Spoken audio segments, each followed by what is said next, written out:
Hello दोस्तों, Arif study channel में आपका स्वागत है। तो फ्रेंड्स, इस वीडियो को शुरू से अंत तक जरूर देखें क्योंकि इस वीडियो में अकाउंटेंसी अर्थात लेखा शास्त्र की पूरी किताब का निचोड़ यानी पूरी बुक की निचोड़ करके उन सभी सब्जेक्टिव क्वेश्चन का सॉल्यूशन करेंगे जो बार बार पूछा जाता है और बहुत ही महत्वपूर्ण है। सो फ्रेंड्स, इस वीडियो को कंप्लीट देखें और लाइक करके अपने दोस्तों को भी शेयर करें जिससे आपके दोस्तों को भी फायदे हो सके। तो चलिए शुरू करते हैं। और फ्रेंड्स, ये हम लोगों का पार्ट 2 यानी दूसरी वीडियो, और इससे पहले हम लोगों ने पार्ट 1 यानी पहली वीडियो बना लिया था।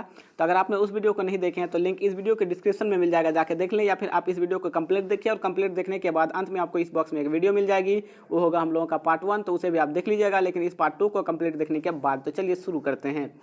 तो पार्ट 2 में हम लोग चैप्टर 9 से स्टार्ट करेंगे। इससे पहले हम लोगों ने चैप्टर 8 तक की वीडियो पार्ट 1 में बना लिया था। ठीक है, तो देखिए इस वीडियो का फर्स्ट क्वेश्चन है, यानी पहला क्वेश्चन, पूर्व अधिकार अंश एवं समता अंश में अंतर बताइए। देखिए ये क्वेश्चन कितने बार पूछा गया है और इस वीडियो में हम लोग जितने भी सब्जेक्टिव क्वेश्चन का सॉल्यूशन करेंगे वो बार बार पूछे जाते हैं और बहुत ही इंपॉर्टेंट है। अगर आपने इन दोनों वीडियो को अच्छी तरीके से देख लिया और याद कर लिया तो आपको सब्जेक्टिव क्वेश्चन का प्रॉब्लम जो है वो सॉल्व हो जाएगा, यानी कोई टेंशन ही नहीं रहेगा। सो इस वीडियो को कंप्लीट जरूर देखें। तो क्वेश्चन फिर से सुनिए कि पूर्व अधिकार अंश एवं समता अंश में अंतर बताइए। ये क्वेश्चन देखिए कितने बार पूछा गया है। तो इसका आंसर है पूर्व अधिकार एवं अंश एवं समता अंश में अंतर। आपको करना क्या है कि पेज को दो भागों में बांटना है। आपका जो कॉपी का पेज है उसको दो भागों में बांटना है। एक साइड आपको लिखना है पूर्वाधिकार अंश और दूसरा साइड आपको लिखना है समता अंश। चलिए अब इसका आंसर देते हैं। अब आपको लिखना है पूर्वाधिकार अंश वाली साइड में, मतलब इस साइड में, कि पूर्वाधिकार अंश कंपनी के समापन पर इन्हें पूंजी वापसी में पूर्वाधिकार होता है। ठीक है, पूर्वाधिकार अंश जो है कंपनी के समापन पर इन्हें पूंजी वापसी में पूर्व अधिकार होता है। इन्हें लाभांश समता अंशों से पहले दिया जाता है। इन्हें लाभांश कब देते हैं? तो समता अंशों से पहले। अब आपको किस साइड लिखना है? तो आपको लिखना है आप कॉपी के इस साइड यानी समता अंश वाली साइड में। कंपनी के समापन पर इन्हें पूंजी की वापसी पूर्वाधिकार अंशधारियों के बाद होता है। इन्हें लाभांश समता अंशों के बाद दिया जाता है। इसको आप अच्छी तरीके से याद कर लीजिए क्योंकि देखिए कितना इंपॉर्टेंट क्वेश्चन है और कितने बार पूछा गया है। चलिए आगे देखते हैं, देख लीजिए। और नेक्स्ट क्वेश्चन है हम लोगों का TQ। ठीक है, क्या है ये? TQ यानी टेस्ट क्वेश्चन। आप लोगों को मैंने अकाउंटेंसी का 5 ऐसा वीडियो बनाया था जिसमें पूरे अकाउंटेंसी के ऑब्जेक्टिव क्वेश्चन का निचोड़ कर लिया था जो बार बार पूछा जाता था और बार बार मतलब कि बहुत ही इंपॉर्टेंट था। तो उसे आप लोगों ने तो जरूर देख लिए होंगे। अगर आपने उसको देख लिए हैं तो इस क्वेश्चन का आप लोगों का आंसर जरूर करना है क्योंकि ये देखिए क्वेश्चन कितने बार पूछा गया है और मैंने रखा इस क्वेश्चन को इसलिए क्योंकि टेस्ट क्वेश्चन आप लोगों को देखते हैं कि टेस्ट आप लोगों को याद है या नहीं। तो देखिए क्वेश्चन है कि साझेदारी सनेलेख की अनुपस्थिति में साझेदार को उनके द्वारा फर्म को दी गई अग्रिम राशि पर ब्याज दिया जाएगा। ठीक है, अग्रिम राशि जो उस पर ब्याज दिया जाएगा तो कितना परसेंट दिया जाएगा? Option A 5%, option B 6%, option C 9%, option D 8%। तो इसका आंसर अगर आप लोगों को पता हो तो कमेंट बॉक्स में जरूर कमेंट करें, ना पता हो फिर भी कमेंट करें, मैं आप लोगों का आंसर कर दूंगा। सो कमेंट करने की कोशिश जरूर करें क्योंकि क्वेश्चन देखिए कितने बार पूछा गया है। और नेक्स्ट क्वेश्चन है हम लोगों का क्वेश्चन 22, अंश और ऋण पत्र में अंतर बताइए। अंश और ऋण पत्र में अंतर बताइए। ये 2015 एवं 2018 में क्वेश्चन पूछा गया था। तो इसका आंसर देखिए, अंश आपको लिखना, पेज को क्या करना है, फिर से दो भागों में बांटना है, एक साइड अंश और एक साइड ऋण पत्र। तो आपको लिखना है इस साइड में यानी अंश वाली साइड में। तो अंश पूंजी का एक भाग है, इसके धारक स्वामी कहलाते हैं। अंश क्या है? तो पूंजी का एक भाग है और इसके धारक क्या कहलाते हैं? तो स्वामी कहलाते हैं। अब आपको लिखना है ऋण पत्र वाली साइड में। तो ऋण पत्र ऋण का एक भाग है। अंश था पूंजी का भाग और ऋण पत्र ऋण का भाग है। इसके धारक महाजन कहलाते हैं। ठीक है, बहुत ही मतलब कि इंपॉर्टेंट तो क्वेश्चन है और इजी भी है, इसे आप जरूर याद कर लें। और नेक्स्ट देखिए हम लोगों का 23 नंबर क्वेश्चन है, कंपनी से आप क्या समझते हैं? कंपनी जो है उससे आप क्या समझते हैं? तो इसका आंसर देखिए, कंपनी एक वैधानिक संस्था है जिसका निर्माण किसी उद्देश्य विशेष के लिए होता है और इसके बाद सदस्यों का दायित्व साधारणतः सीमित होता है। इसका अस्तित्व अपने सदस्यों से पृथक होता है।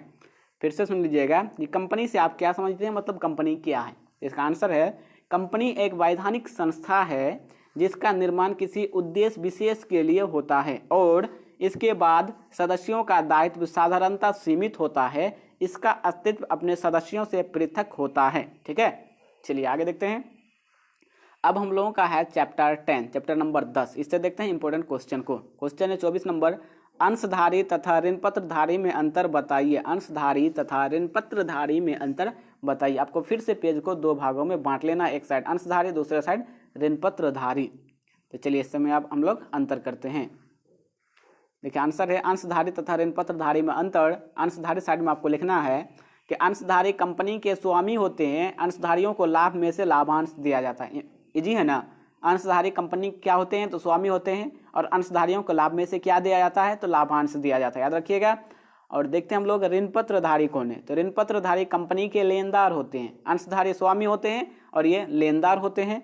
ऋण पत्रधारियों को एक निश्चित दर से क्या दिया जाता है, तो ब्याज दिया जाता है, चाहे लाभ हो या हानि, ब्याज तो देना है, ये आप याद रखिएगा, ठीक है। और नेक्स्ट क्वेश्चन देखिए हम लोगों का 25 नंबर क्वेश्चन है, अंश और ऋण पत्र में अंतर बताइए। अंश और ऋण पत्र जो है उसमें अंतर बताना है, तो इसका आंसर है फर्स्ट, अंश पूंजी का भाग है जबकि ऋण पत्र ऋण का भाग है। अंश पूंजी का भाग है, ऋण पत्र ऋण का भाग है।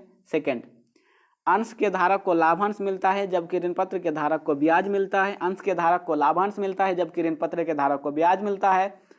और चलिए इसका अब हम लोग नेक्स्ट क्वेश्चन देखते हैं, क्वेश्चन नंबर 26, ऋण पत्र की क्या प्रकृति है। ऋण पत्र जो है उसकी प्रकृति क्या है, तो इसका आंसर है ऋण पत्र कंपनी के ऋण का एक भाग होता है। ऋण पत्र कंपनी के ऋण का एक भाग होता है।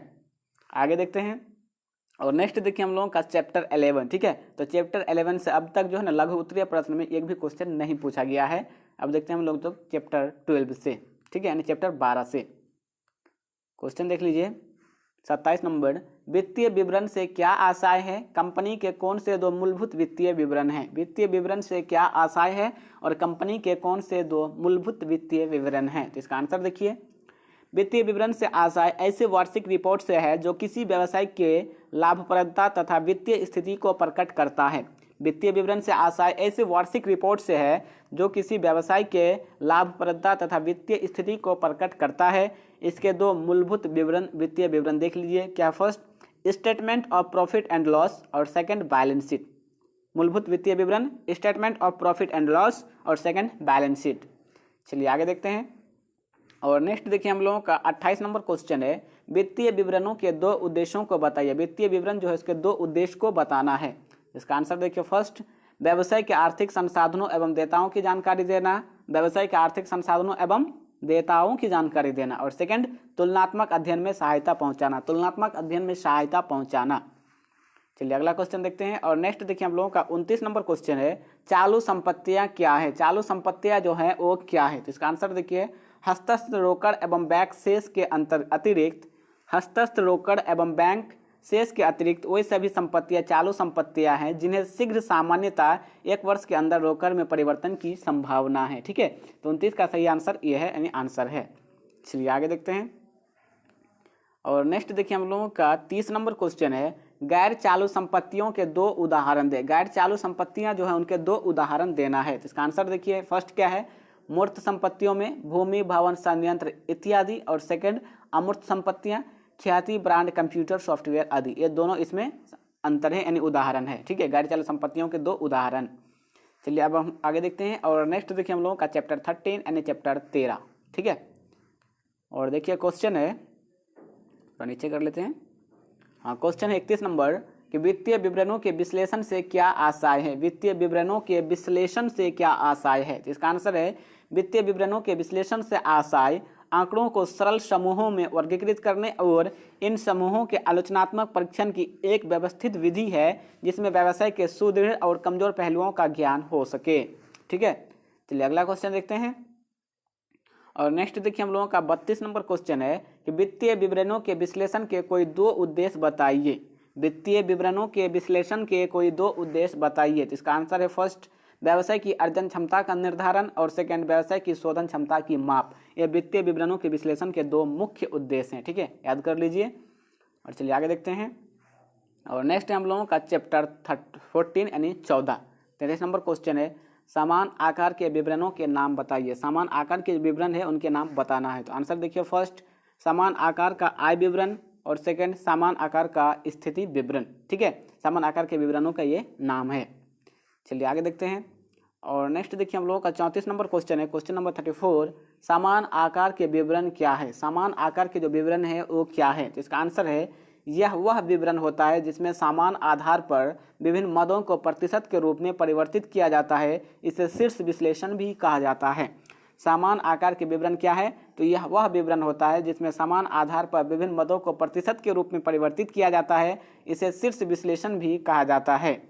चलिए आगे देखते हैं और नेक्स्ट देखिए हम लोगों का चैप्टर 15 यानी 15, इससे अब तक लघु उत्तरीय प्रश्न में एक भी नहीं पूछा गया है। और हम लोग देखेंगे अब चैप्टर 16 से यानी चैप्टर 16 से।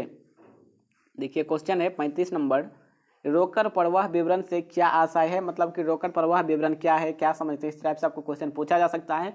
लेकिन यहाँ क्वेश्चन पूछा है कि रोकड़ प्रवाह विवरण से क्या आशय है। 2018 में क्वेश्चन पूछा गया था। तो इसका आंसर है कि रोकड़ प्रवाह विवरण किसी विशेष अवधि के दौरान रोकड़ एवं रोकड़ समतुल्यों के स्रोतों और उपयोगों का विवरण है। क्वेश्चन फिर से सुनिएगा कि क्वेश्चन है रोकड़ प्रवाह विवरण से क्या आशय है। ठीक है, आंसर है रोकड़ प्रवाह विवरण किसी विशेष अवधि के दौरान रोकड़ एवं रोकड़ समतुल्यों के स्रोतों और उपयोगों का विवरण है।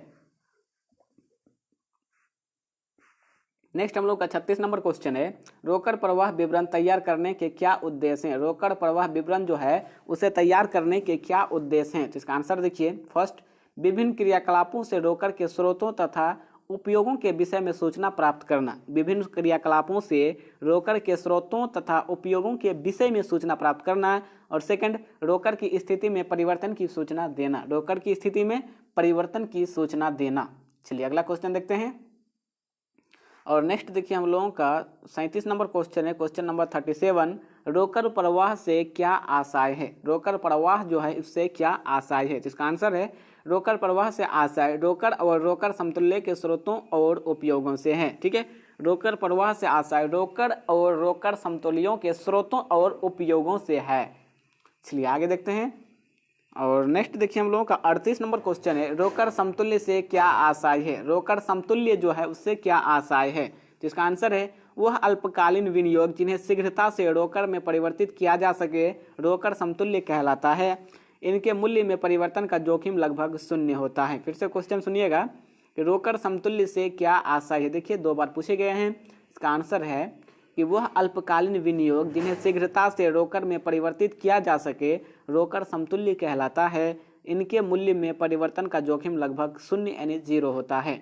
तो फ्रेंड्स इस 38 सब्जेक्टिव क्वेश्चन में आपको कौन कौन से सब्जेक्टिव क्वेश्चन जो हो आपको याद था, कमेंट बॉक्स में जरूर कमेंट करें। और नहीं याद था तो फिर से वीडियो को देख के याद कर लीजिए, क्योंकि ये सारे क्वेश्चन बहुत इंपॉर्टेंट है। अगर आपने इन दोनों वीडियो यानी पार्ट 1 और पार्ट 2 को देख लिया तो आपका सब्जेक्टिव क्वेश्चन का प्रॉब्लम सॉल्व हो जाएगा।